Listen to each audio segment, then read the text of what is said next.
there's a health hazards exclusion added to most hemp policies. And the hemp hazards could come from exposure to the dust, if you would, from flooring products, from as they're installed or as they're made, that can become an issue. You can. Hey guys, it's Mandi with Global Hemp Association. I wanted to say thank you so much for joining. I'm excited about the opportunity to build a relationship and connect this supply chain. I mean, after all, that's why we started the association. Our association was built on the foundation of connecting supply chain, building relationships, and helping you grow your business. Anyone from farmers, manufacturers, and distributors, people that are passionate about the supply chain, and those creating products selling into biofuels, plastics, textiles, construction, and building materials.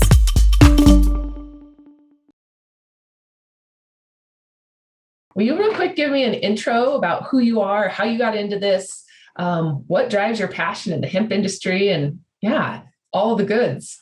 Sure. Well, maybe my passion in relation to the hemp industry is I believe in only working with fun people.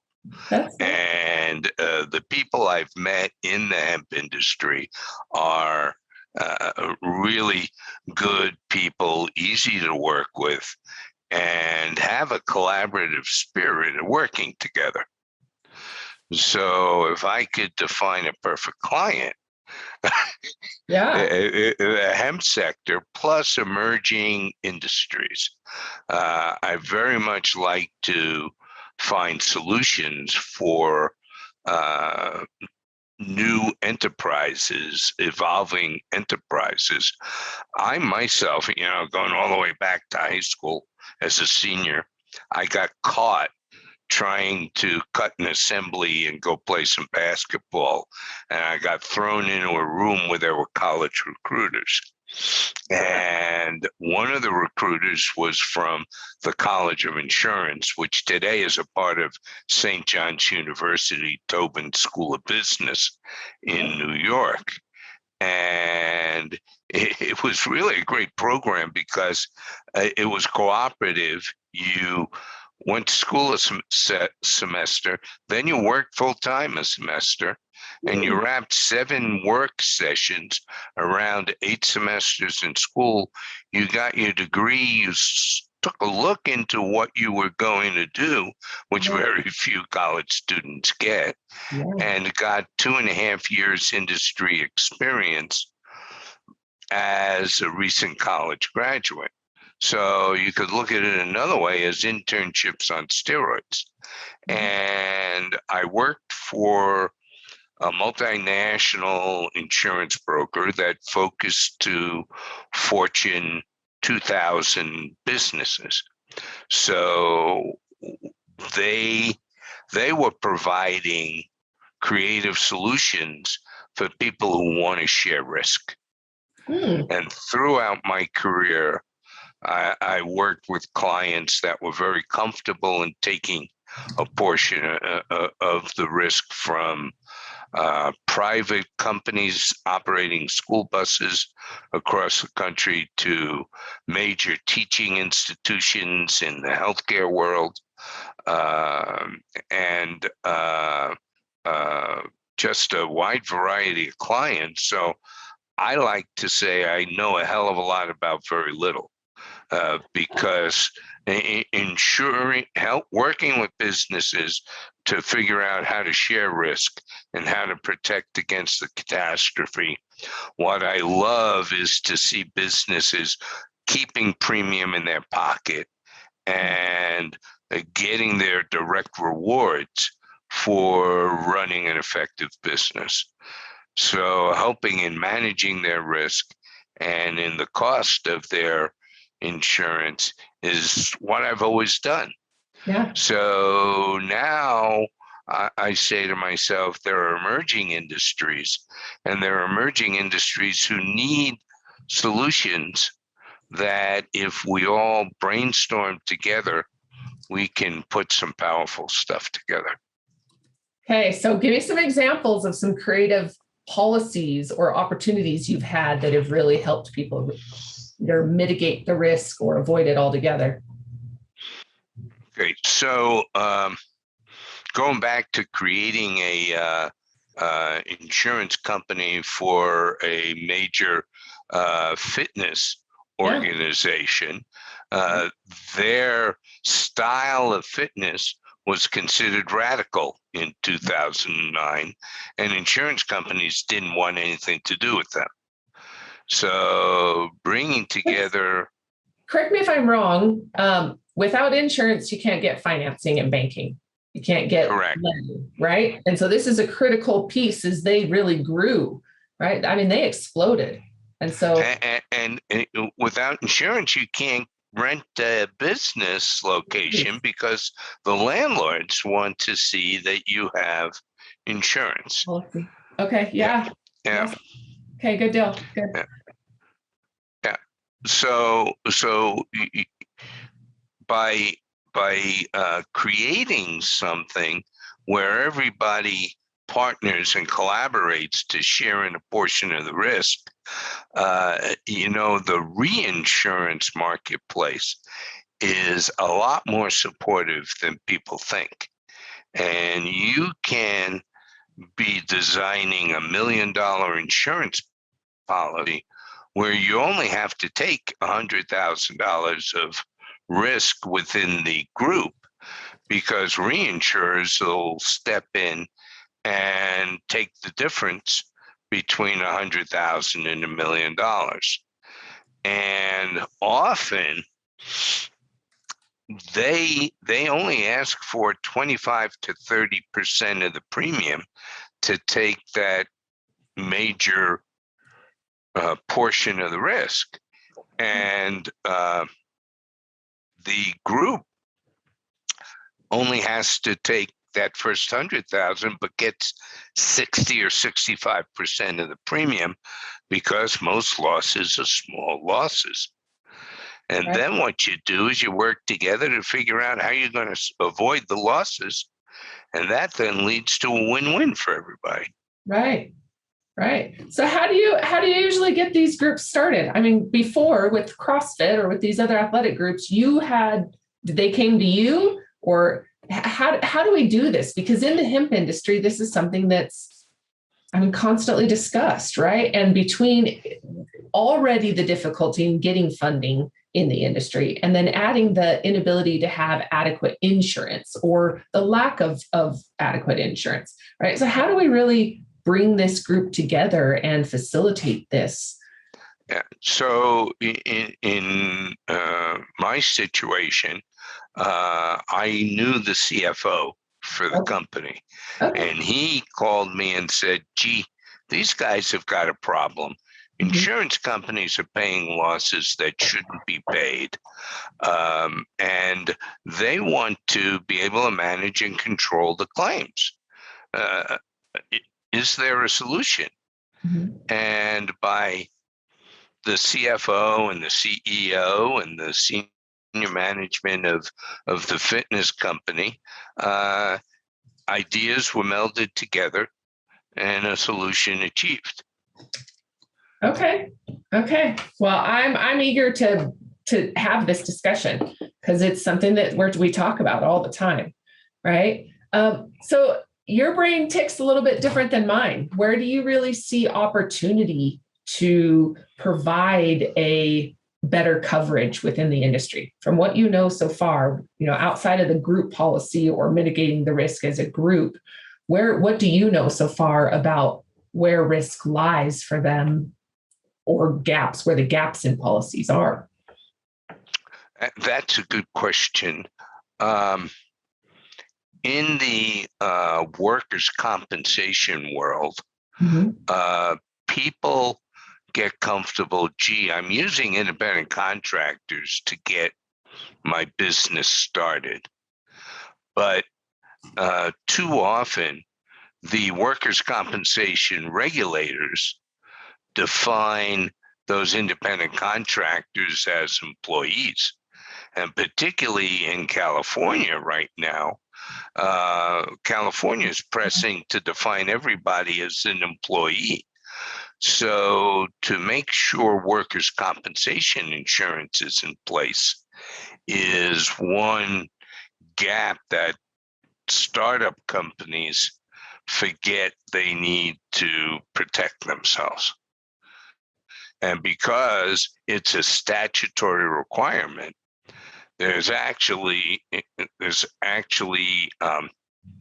what are called assigned risk pools, that if the business wants workers' comp, they will get workers' comp. It isn't like it isn't available.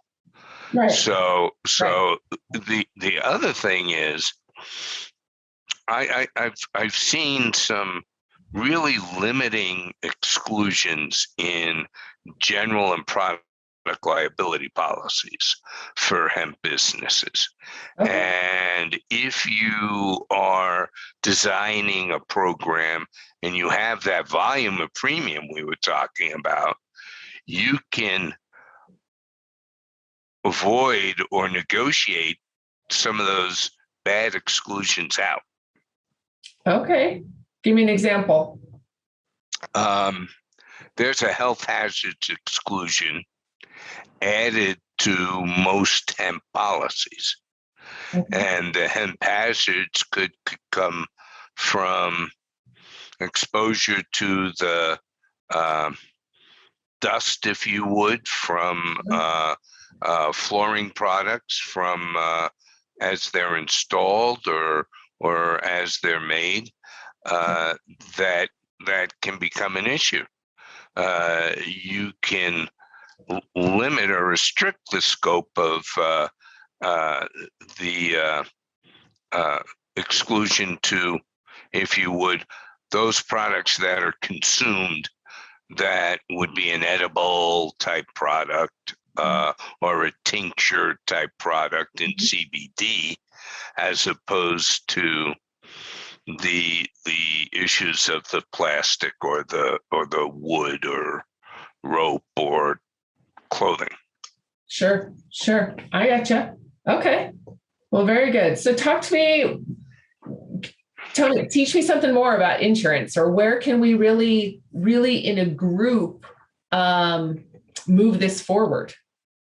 Right. Well, I look at, and Gary, I'll be honest, I just don't understand it very well. It's not something that I look at as to what's out there to protect, or what risks should I be aware of as a new business. What, like you said earlier, not everybody considers or thinks about the workman's comp and the legal ramifications tied to not having a workman's comp.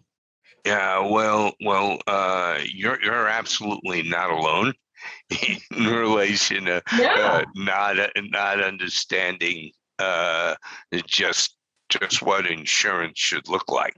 Yeah. But one of the very valuable things when you come together as a group, because you have more buying power, you can say to the insurance company in a very polite way, I don't want you handling my claims. I want to have control over who is adjusting and paying my claims. And the insurance companies will grant authority to what are called third-party claims administrators, that they administer the claims thinking they work for the business. They don't work for the insurance company. They aggressively handle claims to make sure they get resolved quickly. Yeah.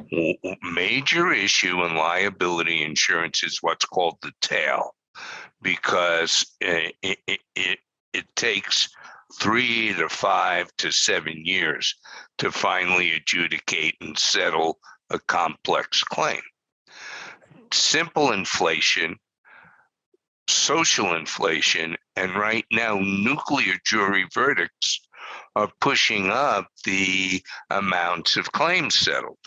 So if you attack management of your insurance through effective claims administration, you're going to manage the cost much better than leaving yourself open to the administration by the insurance company itself. Right. Giving all the control to the person who's deciding whether or not they're going to pay. That's right. So then what you do is you build a panel of defense law firms to use to represent your businesses who understand the industry. Right. As opposed to an insurance company who's trying to squeeze a legal defense bill to $175 an hour, and you get somebody who has no understanding of the business versus maybe paying $300 an hour to your proprietary defense panels, but people who every day live and breathe the hemp industry, so they understand what they're doing better. Right. Well, and that makes a huge difference, right? Like we were just talking about with the concrete and the hempcrete and yeah. Go ahead. Two areas that become very important. Number one is environmental liability. Because in every liability policy, there's virtually a total environmental exclusion, excluding any damage to the environment or damage to people emanating from land, air, any form of contamination. There's a readily available environmental insurance world who can provide appropriate environmental liability policies, both first-party damage, meaning the damage that they create to their own facilities, or third-party liability, which would be contamination of water supplies or the air. And it's interesting how they may evolve. I was insuring a mud race obstacle course race company, and they had a race in Maryland. A intense nor'easter type storm came up unexpectedly, dumped tons of rain, and the dirt that they had uncovered washed into a creek. And the environmental regulators in Maryland started saying, hey, you contaminated my creek. I want you to clean that whole thing up. And an ordinary liability policy won't respond to that. The other area that becomes very important, particularly as technology has evolved, is cyber insurance. And cyber insurance and hackers and ransomware and loss of income because somebody has taken down your ability to do business on the internet, as well as hacking in and stealing personal information of customers. Those are elements that are readily available through cyber insurance and surprisingly inexpensive, but a risk that people forget about. Right. I didn't even know that was such a thing. I just took notes because I was like, wait, what? This is something that I think about all the time, is how do we set up these firewalls and what is required, I guess, for that policy. I'd like to dive into that more sometime with you. Yeah. So think about an issue. I had a client who got an email from their landlord saying, we have redone our payment procedures, and we now want you to pay to this account. He thought it was a sincere email. It turned out to be social phishing. And by the time he paid 3 months rent, he was out like $50,000, $60,000 that was not insurable through the ordinary forms of insurance, but you can be protected if you have cyber insurance. Wow. Okay, so this stuff all makes me so nervous because there's just so many people that think so different than I do when it comes to hacking or wrecking business, right? Just turning it upside down, and who covers, who's responsible or liable. And I understand both sides of it, but protection is just people aren't aware of, right? And how to get a hold of it. So how do people reach out to you, Gary? If people are looking for or have questions or looking for policy or some counsel on policy, how do they get in touch with you? If they could just email me at rimlergr@outlook.com, which is R-I-M. Right. Go ahead.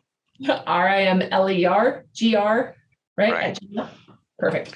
No, at outlook.com. Oh, Outlook, I'm sorry. Okay. And somehow my cell phone doesn't know how to turn itself off. So anytime somebody would like to chat, 720-456-0443. Okay, perfect. And I'm in Colorado, so I'm on Mountain Time. Perfect. That makes it nice. Where in Colorado are you? I'm in Elizabeth. Okay. Which is almost halfway between Denver and Colorado Springs. Okay. My family's in Colorado. I've got quite a bit of family in like Loveland area. Yes. Yeah. Go ahead. I have a couple of clients up in the Loveland area. So if you're in town, I would love to get together for a beverage or a lunch and chat. Absolutely. I'll have to come up. I don't go up there very often, to be honest with you. I'm from Laramie, Wyoming, and I don't get out that way. My parents just built a house down in closer to me. And so now they come down this way to the warm weather and escape the cold weather and then go back up there in the winter in the summer. But right. I'll have to come out now that I know you're out there, and we'll come visit for sure. And last time I just got tied up because I was moderating. And so I got tied up and didn't meet up with you. I wish I would have. Yeah, maybe we can even get a focus group together of about a dozen people to just talk about the problems, the issues, and the solutions, and have a grease board that we could spread the ideas. Those are my notes, by the way, that I just shared on accident.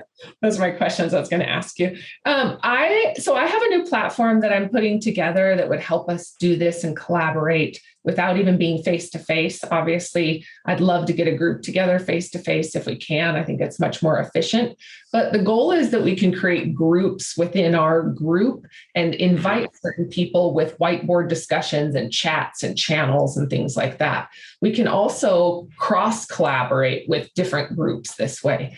And so I'm actually looking for a sponsor right now so that I can get it up and loaded the rest of the way. But I'm really excited. I'm hoping to have it launched and up and going by September. Excellent. Knock on wood. Yeah. So that would definitely be something that would help us in the collaboration piece. Sure. Yeah, absolutely. I'll start thinking about potential sponsors. Okay. Yeah. Well, and it's really cool. There's a lot of sponsor opportunity. The software is brandable very easily. And so we can brand channels, we can brand content. It allows me to manage memberships and events and the education and or content, right? All of the things that we're doing manually now, it just kind of puts it into one platform and then allows for the connectivity. So I'm excited. Yep.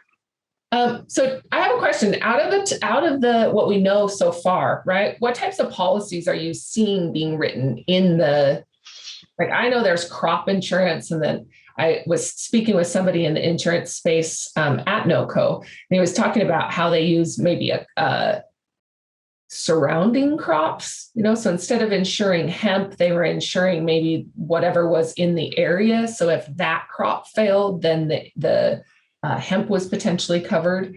However, say tomatoes fail, it doesn't necessarily mean hemp fails, or hemp fails doesn't mean tomatoes are going to fail.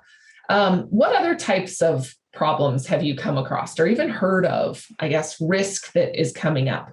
And with growing crops? Well, and I look at it on all aspects. There's crop. I also, I don't know how to insure the deal or the risk that comes in the deals. There were so many people that made a deal, even packaged up their crop, put it into a truck, and then no delivery address. Nobody ever fulfilled the contract or paid, or, they had a signed contract with a good company and then prices plummeted. And then the company pulled out last minute and said, well, we're not going to buy because this, the market has shifted so much. And the price is now $1,500 less per pound than it was when we signed the contract. What types of risk have you seen or experienced within the industry? Well, the stuff you're talking about, that's very, very hard to insure. Right. And I'm having trouble thinking of an actual insurance solution for those situations, because it's kind of contract frustration. Well, and it's really more, those contracts are general business, right? It's that contract should be represented or upheld in court or through any of these other acts that protect the business deal, less so than, but then again, I don't know this. Right. It's just an ongoing frustration that you keep hearing is, well, I sold my product and the buyer never showed up. Sure. One of the things that becomes possible is protecting the crops from things like hail or weather. In a lot of areas around the country, you could get a freeze at the time of harvest, and your crop is destroyed, or there's too much rain and it's too wet and you can't harvest the biomass. So there's a form of insurance called parametric insurance that if the event occurs, you got paid. So if I'm a farmer and I know I'm going to harvest between September 25th and October 15th, I might want to see if I can insure if temperatures drop below 25 degrees in the area of my farm, that I then will be paid. And all I have to do is prove the temperature dropped. And there are lots of places you could go to prove that, as opposed to having to prove that there was a hard freeze that indeed damaged and have someone go in and verify the true damage. For resort operators, they can protect against storms, and not resort operators, but other businesses. If there's a category 2 or higher windstorm within 100 miles of my property, I will be paid.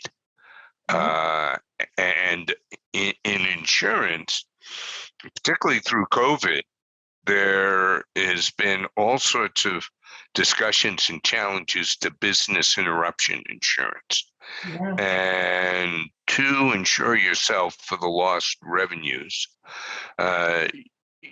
you need to have damage to your property in order for the business interruption to apply. So you have to have windstorm damage to the building, and then it's okay for business interruption insurance.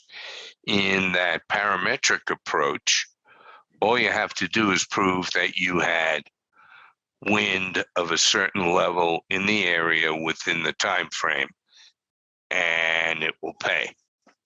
And you can get very creative as to how you structure that. Some people use it for earthquake insurance. If you think about it, a business can be horribly impacted by a hurricane or by a earthquake where they don't have any damage to themselves, but the customers are gone. And the customers are not coming to your business because they just can't get there for a month. So this is a method of closing those potential gaps in protection. Sam, this is the stuff you need an out-of-the-box thinker, right? Somebody that's aware of all of these policies. And so I really respect where you've got the experience, because we're building an completely new industry that's going to need new policies and new parameters set around them, or at least unique, maybe not new, but uniquely combined policies. Correct. Yeah. Correct. Marry together in the old and the new. Yeah, exactly. Well, Gary, I'm really excited to do this, and I would really like to move forward with seeing if we can get a focus group together and start with some discussions. I probably am not the person to lead a lot of it because I just don't know how to dive into some of the topics. I'm blown away with how little I know about insurance and risk. And if you can help assemble the group, totally, I would be happy to lead the conversation. Yeah, absolutely. I would love to get something together. Let's look at our schedule. I'm booked it'll probably be like end of July, August. But we could definitely get, by then, rally some good contacts and put people together. Yep.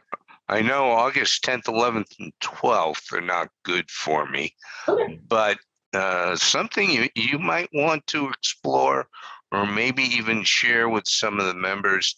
The state of Vermont has been one of the leaders in being a place for people to set up captive insurance companies. Okay. And the Vermont Captive Insurance Association has their annual conference, which is virtual, from August 10th to 13th. And vcia.org is their website, and registration has just opened.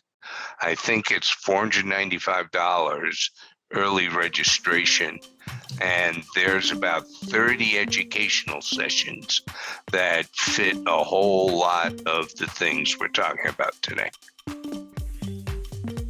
Okay. Notes, because I'm really interested in this. I'd even be interested in seeing what opportunity there would be for us to offer or promote it to some of our members, to be able to dive in and understand some questions. Right. Cool. Well, Gary, thank you very much for your time. Thank you. I'm excited to chat more, and we'll talk later.